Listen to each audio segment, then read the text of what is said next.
Hello everyone, welcome to my channel Tanuja Bai Studies. I am back with my new chapter that is chapter 20 locomotion and movement.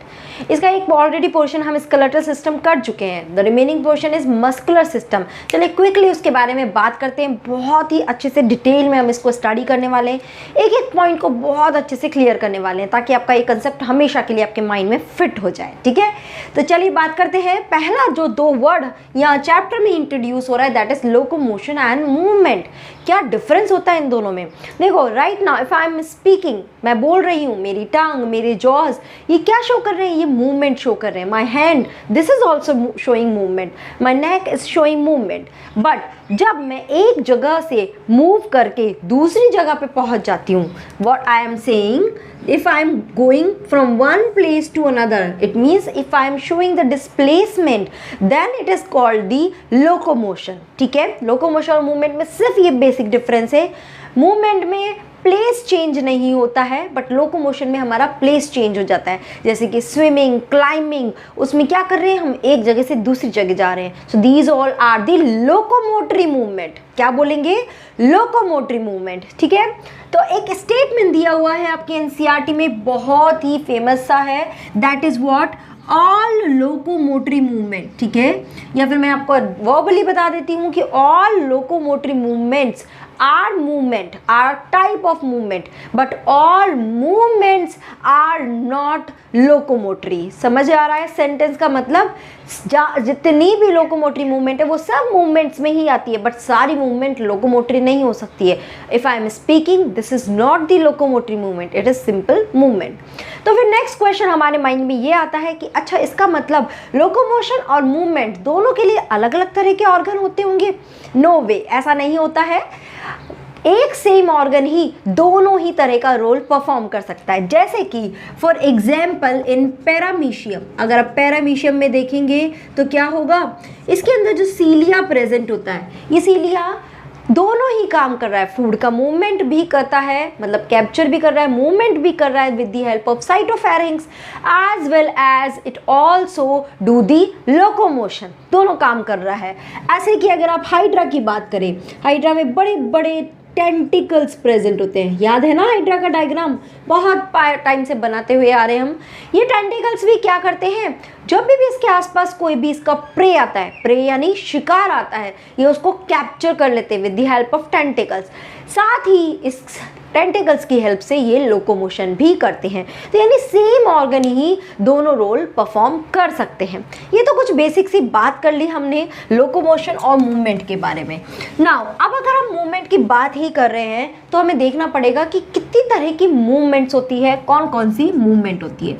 So now we are taking the topic of types of movement. ठीक है, चलो बात करते हैं. 3 तरह की यहाँ पे मूवमेंट बताई गई है. पहली मूवमेंट है दैट इज अमीबॉइड मूवमेंट. नाम सुनते ही आपके दिमाग में क्या आ जाएगा? अमीबा. क्या आ जाएगा? अमीबा. पता है ना अमीबा में कैसे मूवमेंट होती है? मूवमेंट भी एज वेल एज अपने प्रे को भी कैप्चर वो कैसे करता है? With the help of formation of pseudopodia. ठीक है, स्यूडोपोडिया बनाकर वो क्या करता है, जैसे कि ये अगर अमीबा है, अब इसके पास ये फूड आया, कुछ प्रे आया, तो ये क्या होगा? इसके प्रोटोप्लाज्म में क्या होगा? स्ट्रीमिंग होगी. अंदर का जो प्रोटोप्लाज्म है सारा एक ही डायरेक्शन में मूव करेगा और यहाँ पे ये बन जाएगा हमारा स्यूडोपोडिया, और जिसकी वजह से फूड को इसके पास आकर कैप्चर कर लेगा. ठीक है, आगे की उसकी प्रोसेसिंग अलग हो रहती है. समझ में आ रहा है? तो प्रोटोप्लाज्म की स्ट्रीमिंग होती है, पूरी बॉडी में प्रोटोप्लाज्म ही फ्लो करता है और उसके साथ ही स्यूडोपोडिया का फॉर्मेशन होता है और ऐसे ये अपना फूड कैप्चर करता है. इसमें और एग्जाम्पल भी हम देख सकते हैं, जैसे कि हमारी बॉडी में भी हमारे ब्लड के अंदर जो मैक्रोफाइजेस होते हैं, ठीक है, फाइटिंग एजेंट है ये macrophages, as well as leucocyte, ये भी क्या करते हैं? They also show the amoeboid movement, क्योंकि ये खुद अमीबॉइड होते हैं, इरेगुलर शेप रहती है. दूसरा एक और एग्जांपल आप ले सकते हो, किसमें? साइटोप्लाज्मिक फिलामेंट में. ठीक है, हमारे साइटोप्लाज्म में बहुत सारे फिलामेंट्स भी प्रेजेंट होते हैं, जिसमें से एक फिलामेंट कौन सा है? That is microfilament. ठीक है, ये माइक्रोफिलामेंट भी क्या करता है? अमीबॉइड मूवमेंट शो करता है. तो ये कुछ एग्जाम्पल हो गए किसके? अमीबॉइड मूवमेंट के। सेकेंड हम ले लेते हैं दूसरा type, that is the ciliary. क्या है? Ciliary movement. सीलियरी नाम से क्या समझ में आ रहा है? किसका है? Cilia, with the help of cilia. ये सीलिया जनरली प्रेजेंट कहाँ होते हैं? जब हमारे अंदर कुछ ट्यूबुलर ऑर्गन होते हैं। क्या होते हैं? कुछ ट्यूबुलर ऑर्गन होते हैं। उन ट्यूबुलर ऑर्गन की इनर लाइनिंग में, उसकी इनर लाइनिंग में, जैसे यहाँ पे कुछ इस तरह से ये सीलिया प्रेजेंट होते हैं। जैसे कि फॉर एग्जाम्पल ट्रैकिया, ठीक है, हमारा जो रेस्पिरेटरी ट्रैक्ट होता है, दिस ट्रैकिया, यहाँ पे भी सीलिया प्रेजेंट होता है। क्योंकि जब हम एयर को इनहेल करते हैं, अगर उसके साथ साथ कुछ डस्ट पार्टिकल चला गया या कोई फूड पार्टिकल या फॉरेन कोई पार्टिकल हमारे ट्रैकिया में चला गया, तो वो सीलिया उसे पुश करने का काम करता है। सीलिया कोई मूवमेंट वैसे नहीं शो करता है, उसका काम क्या होता है? एक मूवमेंट होता है उसमें, पेरिस्टेल्सिस मूवमेंट, एक पर्टिकुलर तरह का मूवमेंट होता है, that is called peristalsis movement. ठीक है, सारे सीलिया ऐसे इस डायरेक्शन मूव करेंगे, फिर वापस आएंगे, फिर मूव करेंगे, फिर वापस। This is called peristalsis movement. इसकी हेल्प से वो चीज़ों को पुश करने का काम करते हैं। तो अगर ट्रैकिया में कोई डस्ट पार्टिकल आया तो उसे पुश कर करके बाहर निकालने का काम करते हैं। एलिमेंट्री कैनाल में भी यही हो सकता है, और एलिमेंट्री कैनाल से भी ज़्यादा एप्रोप्रिएट वर्ड आप बोल सकते हो ईसोफेगस। उसमें भी फूड जो हम खाते हैं वो नीचे तक जाता है, कैसे? सीलियरी मूवमेंट के थ्रू, वो उसको पुश करने का काम करते हैं। इसी के साथ ही और कहाँ पे होता है? Fallopian tube. Yes, fallopian tube. अगर आपको फीमेल रिप्रोडक्टिव ऑर्गन थोड़ा बहुत भी इसके बारे में मालूम है तो देखो, फीमेल रिप्रोडक्टिव ऑर्गन की स्ट्रक्चर कुछ इस तरह की होती है। It is something like this. और यहाँ पे क्या होता है? दो बड़ी बड़ी ओवरीज होती है। जब इस ओवरीज से ओवर रिलीज होता है, ये ओवर रिलीज हो जाता है इस fallopian tube. This is the fallopian tube, ये पूरी ट्यूब। अब ये ओवा को ट्रैवल करना है कहाँ? यूट्रस तक जाना है। तो वो कैसे जाएगा? यहाँ इसके पास भी सीलिया होते हैं जो इसको पुश करते हैं और उसको आगे की तरफ मूव कराते हैं। ठीक है, तो बेसिकली इन चीज़ का काम क्या है? किसी भी सब्सटेंस को, किसी भी मॉलिक्यूल को, मतलब व्हाट एवर इट इज़, उसको मूव करने का काम करते हैं। फेलोपियन ट्यूब में ये ओवा को पुश करने का काम करते हैं। This is the ciliary movement. Clear है? थर्ड मूवमेंट जो हम बात करते हैं, that is the muscular movement. नाम से ही समझ में आ रहा है किसका है? मसल्स का। क्या है? Muscular movement. क्या हो रहा है? मसल्स, इसमें जो मसल्स है वो इन्वॉल्व होती है और उसकी वजह से मूवमेंट होता है। बट बात क्या करते हैं, जो मस्कुलर मूवमेंट होती है उसमें तीन सिस्टम इन्वॉल्व होते हैं। एक होता है हमारा nervous system, that is called neural system. एक हमारा पूरा स्केलेटल सिस्टम, बोन की बात कर रहे हैं। और थर्ड होता है हमारा ये मसल सिस्टम। ये तीनों सिस्टम एक कोऑर्डिनेशन वे में काम करते हैं, तब जाकर कोई मूवमेंट शो होता है। ठीक है ना? देखो, ब्रेन को कोई सिग्नल आएगा, वो सिग्नल देगा तभी मेरा हैंड मूव कर रहा है, मैं तभी बोल पा रही हूँ। ठीक है, तो ये जो neural system, skeletal system and muscular system, ये तीनों एक कोऑर्डिनेशन वे में काम करते हैं और तब जाके यहाँ पे मस्कुलर मूवमेंट शो करता है। क्लियर है? तो इस चैप्टर में हम बेसिकली इसके ऊपर फोकस करने वाले हैं, मसल्स के ऊपर फोकस करने वाले हैं। तो चलो अब बात करते हैं, हम अपने मेन टॉपिक पे आ जाते हैं, दैट इज मसल्स। ठीक है, अब अगर मसल्स की बात करें तो हमारी बॉडी में मसल्स भी अलग अलग टाइप की रहती है। तो फटाफट से टैबुलर फॉर्म में देख लेते हैं कि कितनी तरह की मसल्स होती है। अगर मैं एक टैबुलर फॉर्म में आपको बताना चाहूँ तो यहाँ पे तीन तरह की मसल्स होती है। यहाँ पे मैं उसका पैरामीटर लिख लेती हूँ, ठीक है, कि किस किस बेसिस पे हम तीनों को डिफ्रेंशिएट करते हैं। तीन तरह की मसल्स होती है। कौन कौन सी होती है? One is called the skeletal muscle, ठीक है। Another is called the visceral, ठीक है, या इसको स्मूथ भी बोलते हैं, smooth. And third one is called the cardiac muscle. Skeletal muscle को एक और नाम भी बोलते हैं स्ट्राइटेड मसल, ठीक है। क्या बोलते हैं? Striated muscle. इसको बोलते हैं, स्मूथ है इसलिए इसको बोलते हैं non striated muscle, okay. And cardiac muscle तो कार्डियक मसल ही नाम है। पहले हम इसके डायग्राम को एक बार थोड़ा सा देख लेते हैं। हालांकि डायग्राम इस चैप्टर में तो नहीं दिया हुआ, ये दिया हुआ है आपके चैप्टर 6 में दिया हुआ है, ठीक है, एनिमल टिश्यूज में पढ़ा हुआ है। But just for revision purpose मैं यहाँ पे भी एक बार उसको शॉर्ट फॉर्म में बता देती हूँ। अगर हम स्केलेटल मसल्स के डायग्राम को देखें तो यहाँ पे जो मसल्स है वो कुछ इस तरह से अरेंज होती है, ठीक है, इंडिविजुअली रहता है, कोई इसमें ब्रांचिंग नहीं रहती है, कुछ भी नहीं रहती है। तो मैं साथ में बना रही हूँ, आप अलग भी बना सकते हैं, ऐसा कुछ भी नहीं है उसमें, ठीक है। अब इसमें क्या होते हैं, स्ट्राइशन प्रेजेंट होते हैं, लाइक दिस, ठीक है, ऐसे पूरी मसल में स्ट्राइशन प्रेजेंट होते हैं, they are present like this, that's why these muscles are called the striated muscles, ठीक है, क्लियर है। नाउ इस मसल्स में बीच बीच में न्यूक्लियस भी प्रेजेंट होते हैं, जनरली ये पेरीफेरी जो होती है ना वहाँ पे प्रेजेंट होते हैं, these nuclei are present on the periphery, ठीक है। तो यहाँ पे ये पेरीफेरी पे प्रेजेंट हो गए लाइक दिस, ठीक है। बात करते हैं सेकंड, नॉन स्ट्राइटेड। ये वाली कैसी होती है, मसल्स स्पिंडल शेप होती है, ऐसे सिंपल सी, ऐसे लाइक दिस, ठीक है, क्रॉस में भी बना सकते हैं, ऐसे भी आप बना सकते हैं, वो तो डिज़ाइन के ऊपर है, ठीक है। तो लाइक दिस ये होती हैं और इसमें कोई स्ट्रेशन प्रेजेंट नहीं होता है, सिर्फ एक सिंगल इसमें न्यूक्लियाई प्रेजेंट होता है, ठीक है। एंड अगर इसको लेबलिंग करना चाहो तो आप कर सकते हो, this is the nucleus and this is the striation, okay, same is here. ना बात करते हैं कार्डियक मसल की, थोड़ी थोड़ी दोनों की मिक्सअप हो सकती है, ये आप मतलब इसको कुछ इस तरह से ज्यूम कर सकते हो कि भाई दोनों का मिक्स है, तो ये हो गया कुछ इस तरह से,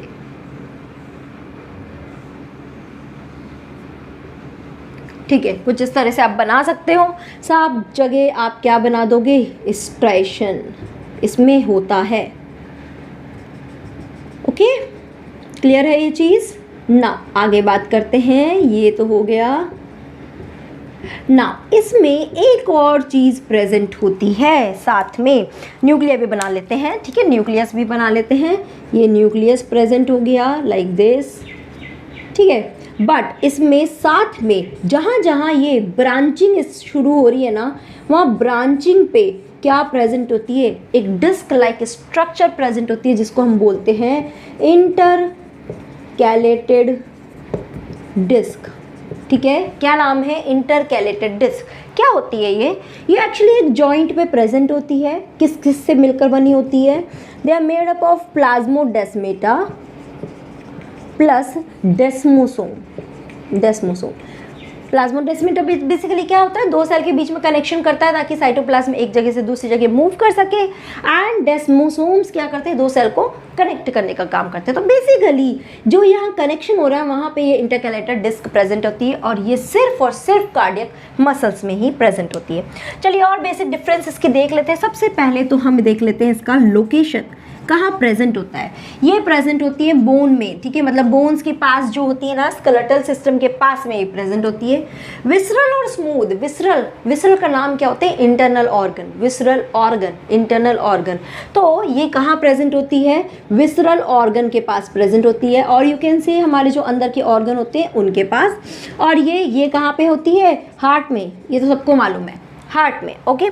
सेकंड ले लेते हैं हम शेप, इसका शेप कैसा होता है, देखो कैसा दिख रहा है, इट इज सिलेंड्रिकल। ये कैसा रहता है, इट इज फ्यूजिफॉर्म, और दूसरा नाम हम इसको बोल सकते हैं, स्पिंडल, ठीक है, ओके। एंड ये वाला कैसा होता है, दिस इज ऑल्सो सिलेंड्रिकल, ठीक है। नेक्स्ट ले लेते हैं ब्रांचिंग। क्या इनमें ब्रांचिंग प्रेजेंट होती है या नहीं होती है, इसमें देखो कोई ब्रांचिंग नहीं है, there is also no branching, but here branching is present. Striation की बात करते हैं कि क्या स्ट्रेशन प्रेजेंट होता है, यस प्रेजेंट होता है, नो एंड यस प्रेजेंट होता है। नंबर ऑफ न्यूक्लियाई की बात करते हैं कि कितने कितने न्यूक्लियस होते हैं।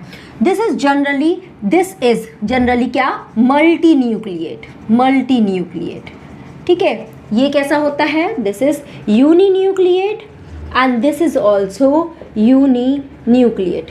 एक और डिफरेंस ले सकते हो चाहो तो कि इंटरकैलेटेड डिस्क प्रेजेंट होती है या नहीं, तो इसमें नहीं होती है, इसमें भी नहीं होती है, एंड कार्डियक मसल में प्रेजेंट होती है। तो आपको ओवरऑल एक आइडिया तो आ गया होगा। इंपॉर्टेंट टॉपिक है, चाहे ये चैप्टर 6 में पढ़ो चाहे यहाँ पढ़ो, इंपॉर्टेंट तो है, इसमें से क्वेश्चन भी आते हैं। क्लियर है, if you want you can take a screenshot also. चले आगे, ठीक है। तो क्लियर है यहाँ तक? ये 3 तरह की मसल्स की बात करी। अब हम एक मसल्स के ओवरऑल स्ट्रक्चर की बात करते हैं। अब तीनों मसल के ऊपर नहीं जा रहे हैं, हम एक ओवरऑल स्ट्रक्चर की बात करते हैं, ठीक है ना? क्लियर है यहाँ तक? चलो नाउ अगर हम मसल के एक स्ट्रक्चर की बात करें, ओके, ये ध्यान रखना विसरल ऑर्गन, इसमें जो इनर लाइनिंग होती है जनरली वो इसकी बनी होती है, इस मसल की, स्मूथ मसल्स की बनी होती है, ठीक है ना? ओके, तो मसल की स्ट्रक्चर की बात करते हैं। आपके एनसीईआरटी में एक बहुत अच्छा सा डायग्राम दिया हुआ है, ठीक है? उसी डायग्राम को मैं और थोड़ा सा क्लियर करके बताना चाह रही हूँ ताकि वो और इजीली आपको समझ में आए। तो देखो यहाँ पे बात कर लेते हैं। ये हमने सपोज लिया एक मसल, ठीक है? इस मसल के ऊपर जनरली एक और लेयर होती है, एक कवरिंग होती है, जिसको हम बोलते हैं, दैट इज कॉल्ड एपिमाइसियम, ठीक है? ये पूरी क्या है? मसल की स्ट्रक्चर बता रही हूँ, ओके? तो मैं लिख नहीं रही हूँ, इट्स मसल, ओके? नाउ इस मसल के अंदर बहुत सारे छोटे बंडल्स होते हैं। तो मैं यहाँ पे बना देती हूँ ये छोटे बंडल्स, ठीक है? बहुत सारे छोटे बंडल्स यहाँ प्रेजेंट होते हैं, जिसको हम क्या बोलते हैं? That is called the muscular bundle और मसल्स बंडल। तो नाम दे देते हैं इनको, क्या बोलते हैं? मसल बंडल, या एक और नाम देते हैं इसको, या तो बोलते हैं फेस्कुलाई या फेसाइकल्स, ठीक है? Plural form फेसाइकल्स। क्लियर है? इसकी जो कवरिंग होती है इसको हम बोलते हैं, that is called perimysium, right? Now इसके अंदर भी बहुत सारी एक छोटी स्ट्रक्चर होती है। आप अगर बुक में भी देखोगे तो मिल जाएगी आपको। देखो एनसीईआरटी में, तो एनसीईआरटी में एक्चुअली साइड व्यू दिया हुआ है, ठीक है? हाफ ऐसे बताया है। तो और इसमें ना ये एनसीईआरटी में ये भी डबल लेयर नहीं दी है, तो कंफ्यूज मत होना, ठीक है? डबल लेयर नहीं दी है, सिंगल भी दिया है तो कोई प्रॉब्लम नहीं है, कंफ्यूज नहीं होना है, ठीक है? तो ऐसी बहुत सारी छोटी स्ट्रक्चर होती है। दे आर एक्चुअली, इसमें भी ये डबल रहती है, अगर आप चाहो तो बना सकते हो। जस्ट एक एक्स्ट्रा नॉलेज मैं आपको दे रही हूँ, आपकी बुक में नहीं दिया हुआ है तो टेंशन मत लेना, बस जस्ट फॉर एक्स्ट्रा नॉलेज। इसको हम क्या बोलते हैं? दे आर कॉल्ड माइकोसाइट, या फिर हम इसको क्या बोलते हैं? Muscle fibre. क्या बोलते हैं? Muscle fibre. और इसकी जो ये आउटर लेयर है इसको हम क्या बोलेंगे? देखो, epimysium, perimysium, and this is called the endomysium. Clear है ना? ठीक है। नाउ यहाँ पे ये सारे मसल बंडल भी एक दूसरे से कनेक्टेड रहते हैं लाइक दिस, ठीक है? क्लियर है? ठीक है। इस कनेक्शन को हम बोलते हैं फैसिया। क्या बोलते हैं? फैसिया, ठीक है।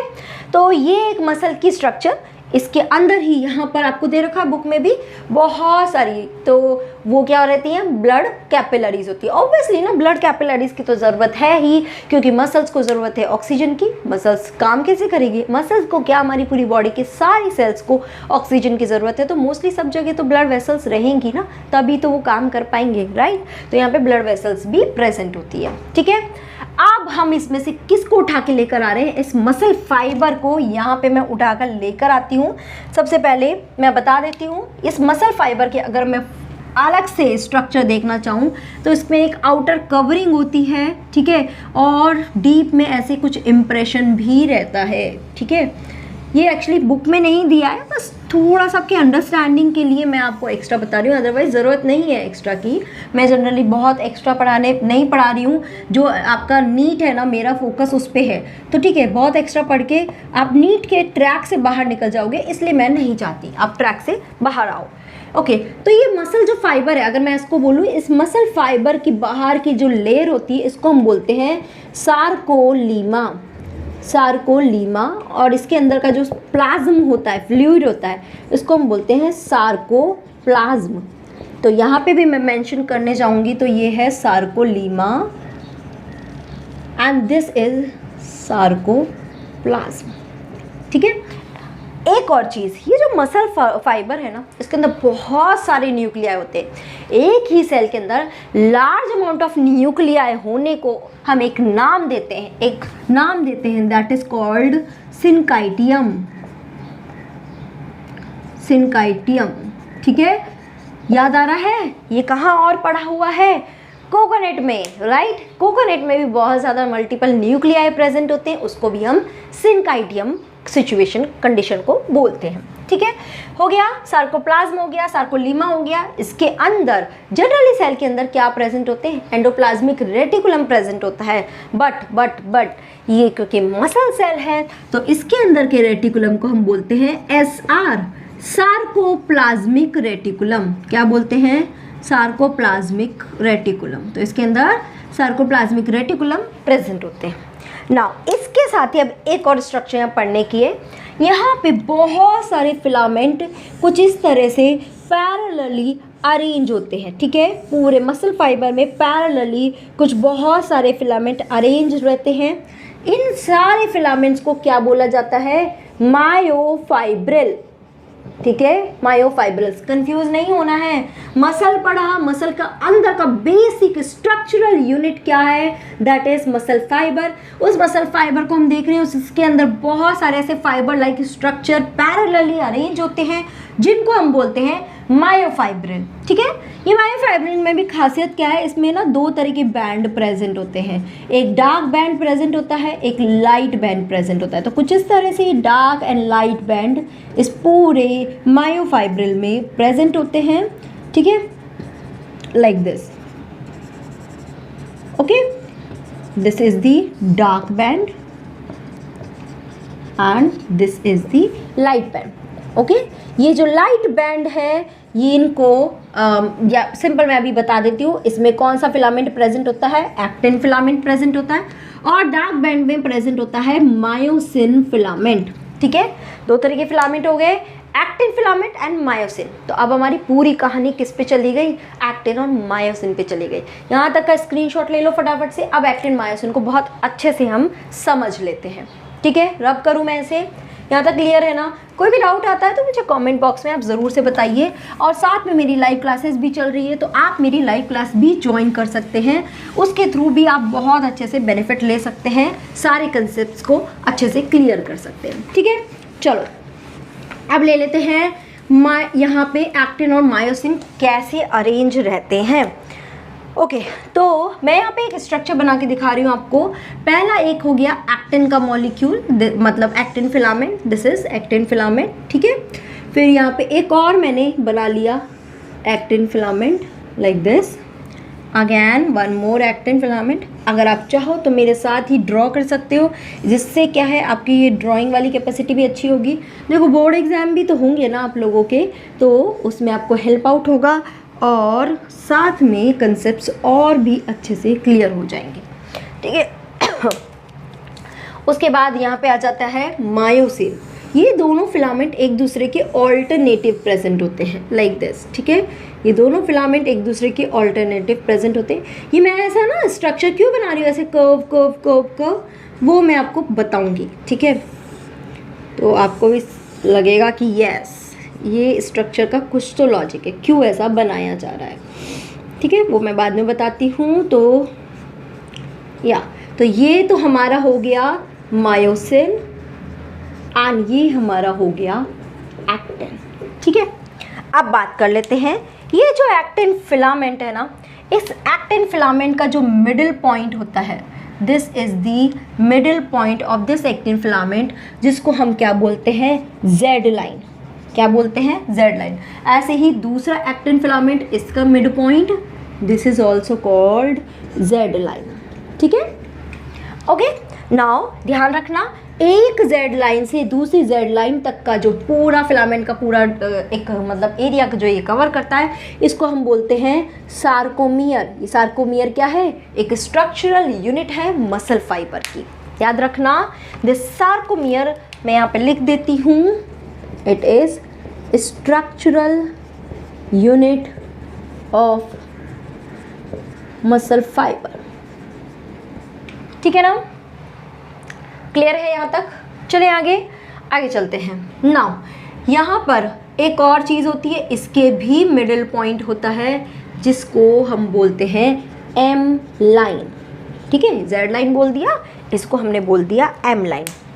नाउ अब बात करते हैं, देखो जैसे कि ये स्टार्ट हो रहा है ना, तो अब मायोसिन यहाँ पे भी ऐसे ही मायोसिन है, यहाँ पे भी ऐसे ही दूसरा यूनिट स्टार्ट हो रहा है, दूसरा सार्कोमियर शुरू हो रहा है, उसका भी इधर मायोसिन है, लाइक दिस, राइट। ठीक है, क्लियर है ना, यहाँ तक समझ में आ रहा है ना? कोई डाउट होता है तो बताना मुझे। ऐसे ही यहाँ पे भी मायोसिन बना सकते हैं हम, this is the myosin.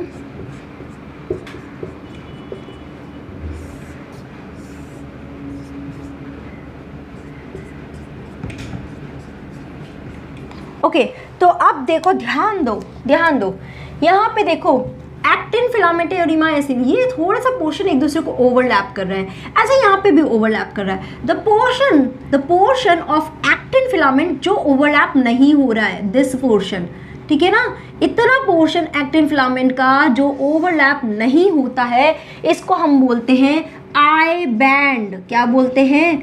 I band. I denote for isotropic. क्या बोलते हैं?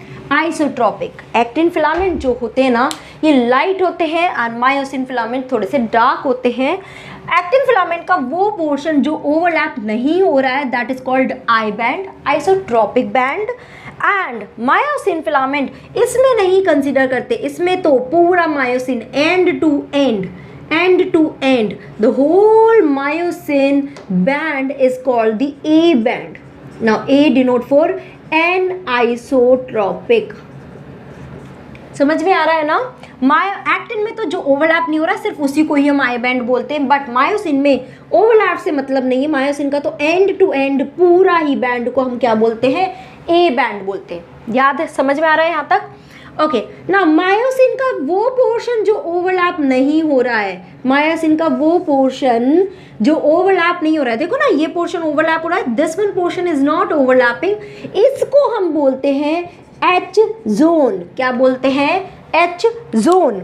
Okay, and the portion which is overlapping, ये पोर्शन इतना ओवरलैप हो रहा है ना, जिसमें एक्टिन मायोसिन किसी के कंटेक्स्ट में भी ले सकते हैं, दिस पोर्शन जो ओवरलैप होता है उसको हम बोलते हैं ओ बैंड। ओ डिनोट ओवरलैप। ये थोड़ा सा एक्स्ट्रा है, एनसीईआरटी में नहीं दिया हुआ है, जस्ट मैं अपनी तरफ से बता रही हूँ। ठीक है ना? क्लियर है? क्लियर है? तो यानी कि जो ये ए बैंड होता है, इसमें आधा तो एक सार्कोमियर का एक्टिन का आता है, आधा पोर्शन दूसरे सार्कोमियर के एक्टिन का आता है। ठीक है, तब जाके पूरा कंप्लीट ए आई बैंड बनता है। दोबारा से बता देती हूँ कैसे अरेंज है सारी चीज़ें। एक्टिन मायोसिन ऐसे रहते हैं, ये एक दूसरे के ऊपर कुछ इस तरह से। अगर मैं दिखाना चाहूँ तो सपोज दिस इज मायोसिन, और इसको भी मैं ब्लू दिखा देती हूँ, ये हमारा एक्टिन हो गया। तो एक्टिन इस तरह से अरेंज है, ठीक है, इस तरह से अरेंज है। तो ये पोर्शन जो ओवरलैप हो रहा है, इसको बोलते हैं ओ बैंड। ठीक है, ऐसे उधर से भी हो गया। तो जो पोर्शन मायोसिन को ओवरलैप नहीं हो रहा है, उसको हम बोलते हैं एच जोन, मिडिल लाइन को एम लाइन। ऐसे ही यहाँ पे पोर्शन एक्टिन का जो ओवरलैप नहीं होता, उसको आई बैंड बोलते हैं, and the middle line is called the Z line. दो जेड लाइन के बीच के एरिया को या उस यूनिट को हम बोलते हैं सार्कोमियर। और ए बैंड जो होता है ना, वो पूरा मायोसिन होता है। ठीक है, उसमें ओवरलैप नहीं कंसिडर कर रहे, सारा कुछ पूरा end to end whole length is called the A band. समझ में आया? समझ में आया या नहीं आया, मुझे एक बार कमेंट बॉक्स में ज़रूर से बता देना। ठीक है ना? क्लियर है यहाँ तक? ये इस तरह से कुछ अरेंजमेंट रहता है। ओके, चलो फटाफट से देखो, इसमें कोई डाउट है तो मुझे बताओ। ठीक है, ओके, चलते हैं आगे।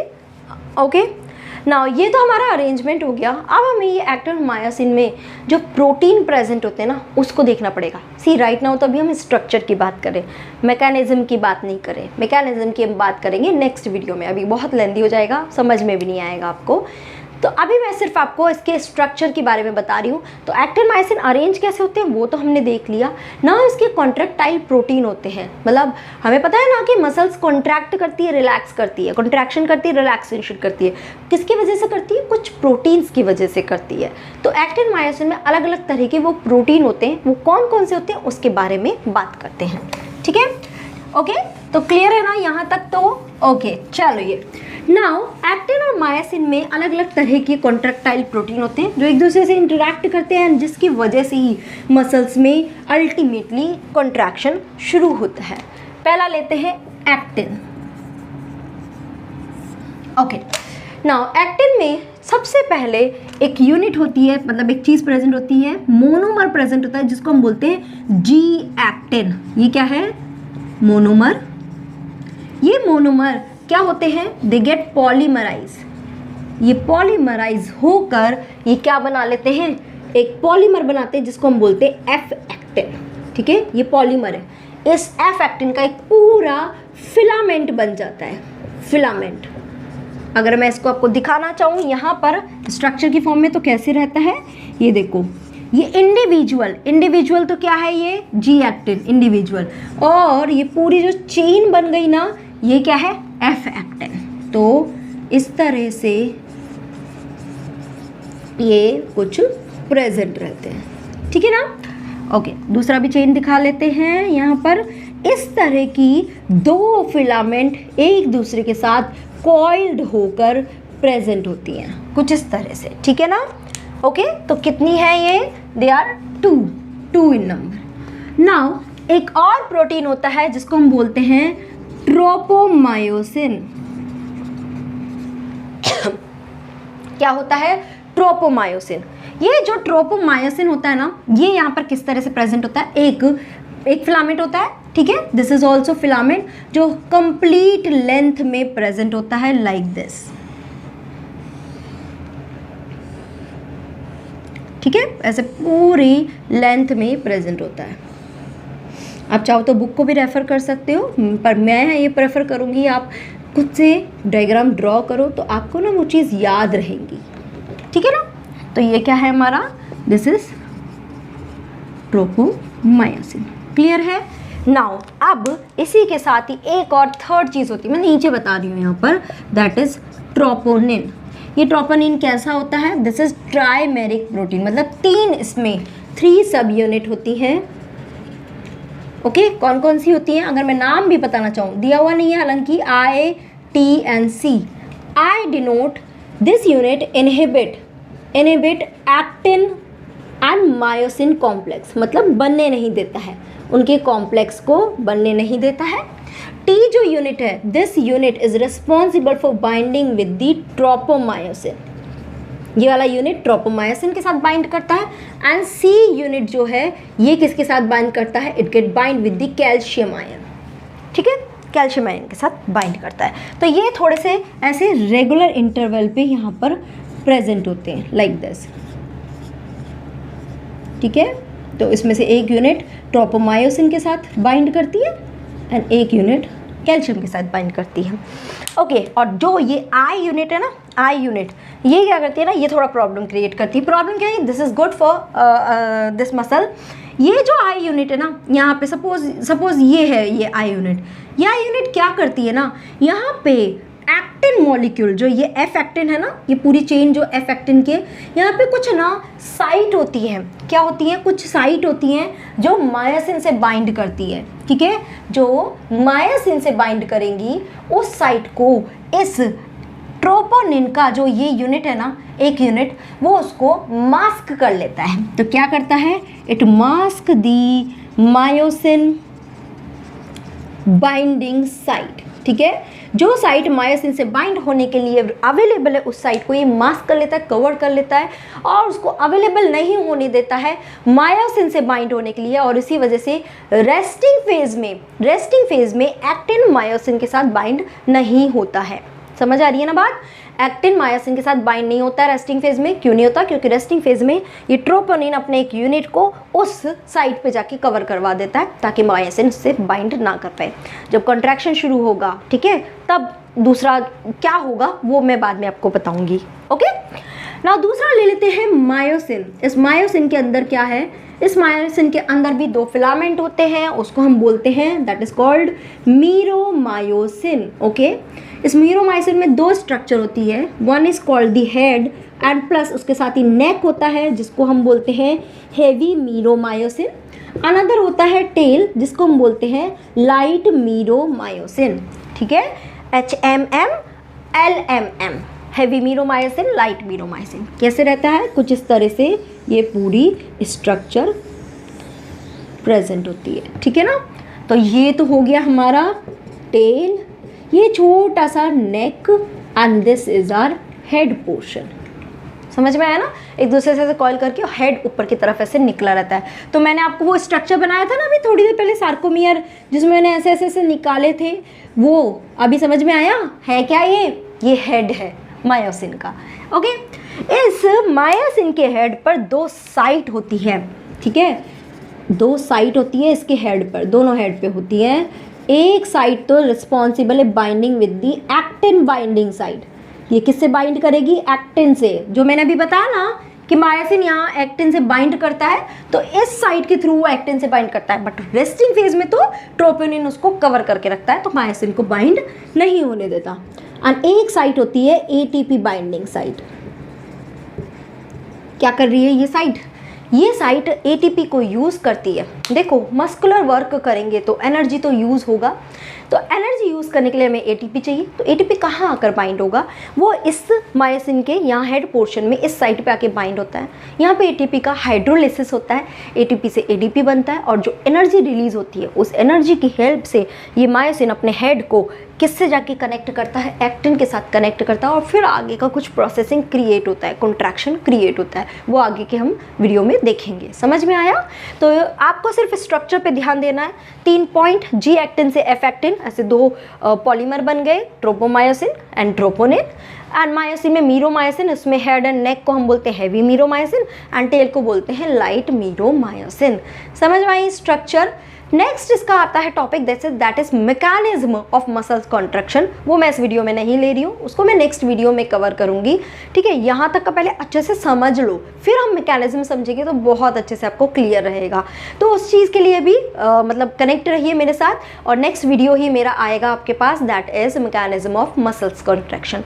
Till then if you have any doubt please let me know through comment section. Thank you so much guys for watching this video. Stay motivated and keep telling me कि आप और क्या चाहते हैं और नया नया क्या नॉलेज आप चाहते हैं, सो दैट मैं भी आपके साथ वो शेयर कर पाऊँ। Thank you so much guys, have a nice day, bye bye, take